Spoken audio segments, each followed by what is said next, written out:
Ahojte priatelia! Dnes máme veľmi zaujímavú tému – Kia Sportage, konkrétne exteriér a interiér modelu Kia Sportage PE 1.6 TGDI 2DVD nového modelového roku 2025.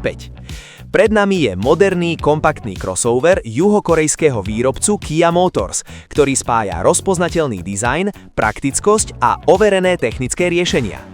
Zvonka vozidlo zaujme charakteristickými prednými svetlami s výraznou svetelnou grafikou, masívnou maskou chladiča a dynamickými líniami karosérie, ktoré podčiarkujú moderný mestský charakter. V interiéri je dôraz kladený na ergonómiu a komfort.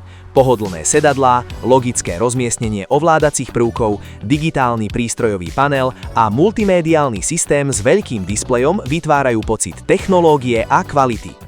Pod kapotou sa nachádza benzínový turbomotor 1.6 TGDI s výkonom 110 kW alebo 150 koní, spojený s manuálnou prevodovkou a pohonom predných kôlies, ktorý zabezpečuje vyváženú dynamiku a dobrú kontrolu na ceste.